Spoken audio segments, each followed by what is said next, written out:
Welcome back to the Chicago Tomahawk.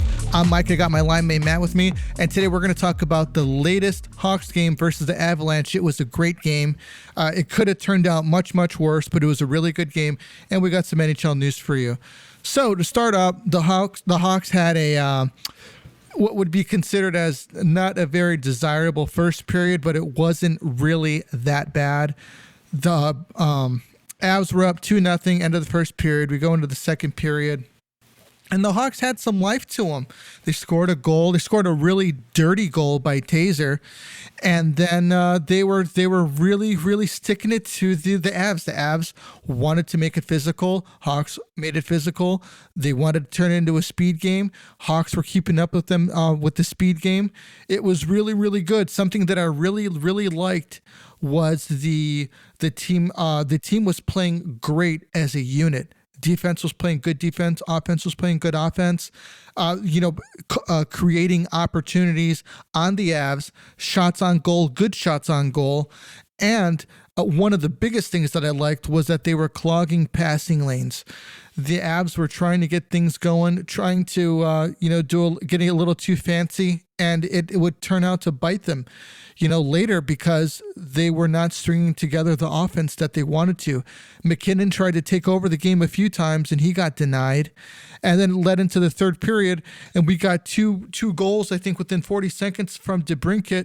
Two great goals. Hawks were up 3-2, and then came the Avs. They put on a barrage, threw everything but the kitchen sink at the Hawks, and they tied it up.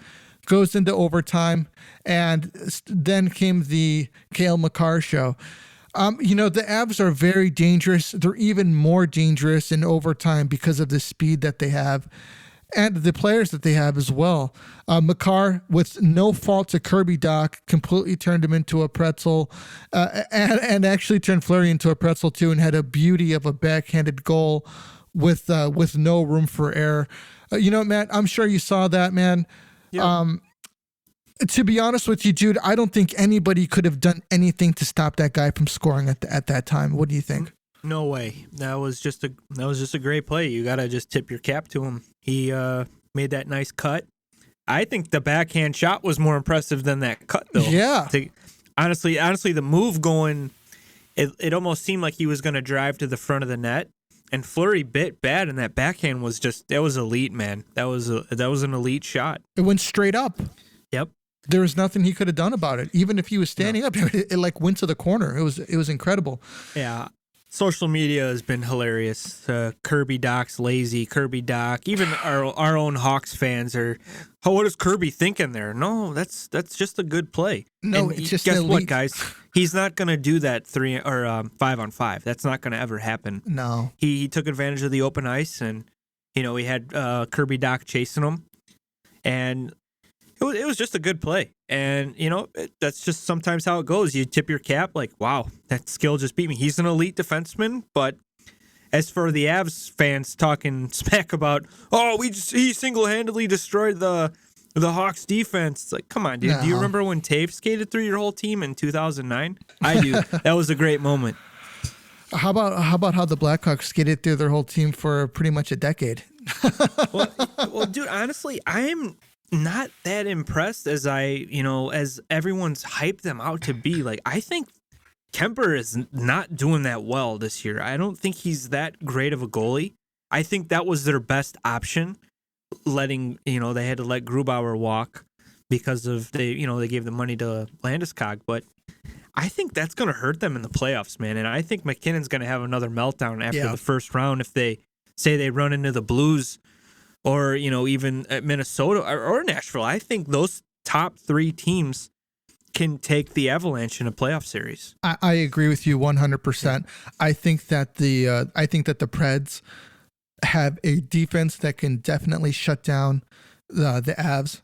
I think that the Minnesota has an offense that can go toe to toe, putting up 4 goals a game with them, and the Blues just have a rough and tumble scoring defensive system that they just won't be able to keep up with. It'll be too much, and then at some point, Landeskog will come out and start boarding people and probably hacking people in the back of their knees, and the usual thing that he does when they start losing.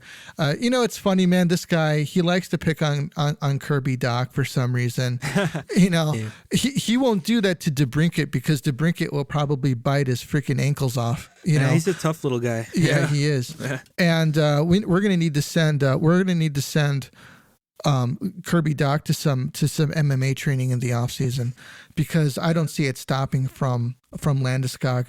So to put it shortly, the Blackhawks have shown that they can play with the better teams in the league. The problem is that they need to string these efforts together night in and night out, and because there's a lot of positives to take from here. The Avs are a very good team, and the Blackhawks stayed with them the whole way. Minus if they would have had a better first period, the outcome of the game probably could have been different. But they didn't. They played a solid, I would probably say, 2.5 periods, and it ended up biting them in the end that they couldn't play 3 solid periods. I liked what I saw from everyone on the squad, man. I thought that, this could have been another 5-1 blowout, and it wasn't. So, the Avs, I don't think they are trumped up who everyone thinks that they are. I don't think that they can handle the other top teams from the Central, to be honest with you. I think St. Louis would honestly sweep them the way that I think they're they playing. would. St. Louis is just, I know they lost last night to Pittsburgh, but Pittsburgh's on fire too. I think they've won 9 in a row now. Yeah. But St. Louis, I watched that whole game. They are a very good team, and they've got some new pieces that are, even better. And they look like they're back in, Stanley Cup contender form. Yeah, I'd even put the Preds in 5. Yeah, when you got a good goalie like Saros who could single-handedly win a game for you, and then you got that like suffocating defense that just will not let you in. That's another huge thing, and I think if they did face the Avs, they just have to make. Forsberg's having a great year. Yes. For the Preds, if they can get through Kemper, who's not really that tested in the playoffs. He's been in Phoenix for a while, and they haven't been that great. He's not really playoff battle tested, so that's something that maybe we'll see Colorado at the deadline. Maybe they'll pursue a goalie. I mean, there's a lot of teams, trying to find that starting goalie though, or that 1 or 1B to help solidify the position. Right. So going forward, how do you see the Hawks, man? I think that we had 2 bad games. Probably some rust because they haven't played in 3 weeks. Yeah, it was a long Christmas season for them, and but we got 2 bad games. We could essentially blame it on playing with 2 AHL goaltenders, which is not their fault. The talent level between the AHL, as a matter of fact, you could probably put a league in between the AHL and the NHL because the skill level is just that much different between the two. Yeah, it's a big jump. It's a huge jump. And so we were playing with 2 AHL goalies, and it looks like we're getting back on track. Yeah, sure, we lost to the Avs in overtime, but the positive is we didn't get blown out of the water, and we took the Avs into overtime. And Cale Makar scored a goal that, maybe 5 other guys could probably score. So moving on, we'll do a little NHL news. Tuukka Rask is looking to come back with the Bruins, possibly 1 to 2 games until he comes back. What do you think about that, Matt? Well, I think it's cool because he's, he's been like their main net guy for the last decade. Thing is, I'm hearing teams are now interested in one of the 2 other goalies. I believe Swayman and Allmark or something his name is. He's from Buffalo. But here's my thing. Say, okay, you sign Rask, you get him back, and he finishes out the year. What about next year? Like, is he going to pull the same thing again? So I'm hearing, I think it would be a good idea to carry 3 goalies and maybe send Swayman down if that's the case, or keep Rask on the taxi squad. I don't know. But I know Edmonton's already, hey, let's see if we can get a good goalie. I've been hearing that all day on NHL radio, and I'm thinking like, well, wait a minute. Rask is up there in age. He's not gonna like play for the next 4 years. They gotta think about the future sooner or later. But I mean, it's good for him. I know the Bruins. I don't think that's the Bruins' problem. The goaltending. I think they got like one really good line, and they got some other decent depth players, but. They're fighting for a playoff spot right now. So maybe they're going to hope Rask can carry him in and steal some games, some goalie wins. So time will tell. In all honesty, Matt, in the example of Edmonton, don't you think that finding their goalie should have happened in the summertime? Yes. I think that 2 years ago, I heard that Ken Holland went for Jacob Markstrom, who ended up going to their rival, the Flames, as we know. And he's been striking out. I don't know what the deal is with Mike Smith. He's getting hurt every 3 games. It seems like he's older, and it's going to happen with age. And Koskinen is just not good. And I don't know if you've seen all the drama going on with him and his head coach. Dave Tippett has been, he said, "Hey, I need a better effort from my goalie here." And Koskinen came back and said, "Well, I don't like being thrown under the bus by my coach." And in the end, you look at the goals against. You got 2 of the best players in the world scoring tons of goals, and you're still giving up a lot of goals. It's on the goaltending. The goaltending has to be better. So, yeah, I think that Kenny Holland, instead of going for Duncan Keith, I'm happy we got rid of Keith's contract. I love Duncan Keith, but that was an absolute steal for the Hawks to get that $5 million freed up. But they pursued Zach Hyman and they got Duncan Keith. That's a lot of money right there. They could have invested in a goalie. So, now they've dropped, man. I think they lost 7 in a row. I think they're 4 games over 500. That's not that great for, you got 2 of the best players in the world on the team and you're barely 500. Right. So I think now's the time not to blame the coach, because it's not the coach. It's definitely a goaltending issue, and I think that if they don't do something in the next couple weeks, they could be out of the playoff spot, and it's gonna be a hard battle, because there's some good teams in the Pacific, which we thought was gonna be pretty weak. Right. And look at Vancouver's playing well. Bruce is I believe he's 7-0-1 since being the head coach there. And you got LA in the wings, they're still hanging on. So they better do something, man. Kucherov is expected back tonight for the Lightning. I was honestly expecting some more cat voodoo, but he's coming back tonight. Do you think that he's going to have an immediate impact? Yeah, he's that type of player. He'll I'm sure he'll get multiple points tonight. That's just the type of guy he is. He sees the ice different. He's just an elite playmaker. I wish he was on our team. That's how much I like the guy. Man, Jaden Schwartz is expected to miss 4 to 6 weeks for the Kraken because of a hand injury. He's been, I think he's got, let me see here. I think he's got 20 points for them, 6 goals, 14 assists. So he's contributing there. And he's second on the Kraken behind Jordan Eberle. Eberle's got 22 points. I never ever thought that I'd be hearing about Jordan Eberle being the top scoring player on a team. Yeah, you're thinking like, the Islanders let him go, obviously, to the expansion draft. They also got rid of Nick Leddy. And it's like, hey, man, those are 2 key players for him. And look, they're sitting last right now. So it makes you think like maybe they made the wrong choices. It looks like Dougie Hamilton's out. I think he needs to have, he's having jaw issues. Yeah, I heard he broke his jaw too in one of the games. I don't really see the Devils going anywhere, so let the guy heal up 100% before you bring him back. Yeah, I'd let him heal up too. Jeremy Roenick was, I think he played the very next game.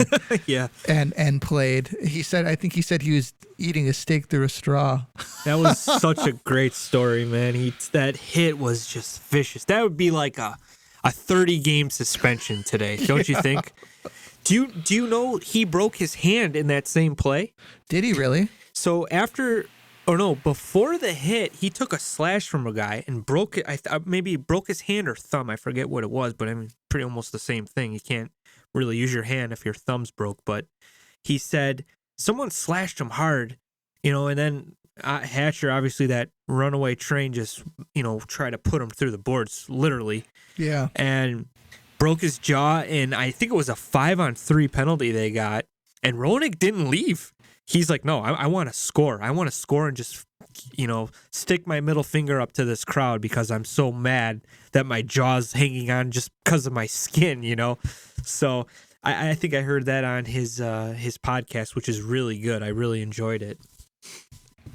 Well, cool, man. Do you have any other NHL news that you want to talk about? Well, I got some Hawk news. Rockford Ice Hawk. Obviously, we knew Nylander was dealt to the Penguins. I forgot who. I believe it was Lafferty. Yeah, some Lafferty. And I'm happy they got rid of Nylander. I've never been a fan of Nylander. I always comment on Twitter about what I think about him. I have seen multiple games with him. With the Ice Hogs, and from what I see, everyone looks at just the numbers, like, oh yeah, he puts up decent numbers. Well, yeah, I feel like he doesn't move his feet. He coasts a lot, and me and my father-in-law were watching him closely one game, and he would never go near the boards for a puck battle, unless it was him by himself to get it, and that's you can't have guys like that. That's just selfish. Go in there. Try to make a play, dude. Take a hit, make a play. And he wanted nothing to do with those boards. He was just like a north and south type of player. That's it. And maybe it'll work out for him in Pittsburgh, but I honestly don't see him doing anything in the AHL or the NHL. I think he will be an AHL career player. Maybe he'll get an opportunity, but Pittsburgh fans will see that he's a pretty lazy guy. He's not going to do much for you. So hopefully this Lafferty guy, I think he's a third line, fourth line type of player, which I think we have too many of those. But I mean, I guess that's the best they can get for him. Yeah. I'm surprised it wasn't just a bag of pucks, to be honest with you. I would have took the bag of pucks. Yeah, I would too. Yeah, at least you can use them. And Nicholas Bowden has been moved to the taxi squad, which I don't agree with. I think that he should be playing every night that he has an opportunity in Rockford. So we'll see where that goes. The Blackhawks are playing the Coyotes tonight. This is being recorded on Thursday. So obviously we're not going to be covering that game until next week. Battle of the Bad. Maybe they need a game like this, man, just to kind of like boost the confidence a bit. If you lose a game like this, then you're in freaking trouble. I think Derek King was in big trouble if we lose the game. They're 6-22, and they got, I know they're not a big goal scoring team. I think they have 64 goals only this season, and they have 120 goals against. So there's nothing going good there. Okay, so yeah. So, but hey, everybody, thank you for listening. Thank you for checking us out. We really, really appreciate it. Our next podcast is going to be released on Monday, and we'll see you then. This is the Tomahawk, and we're out of here.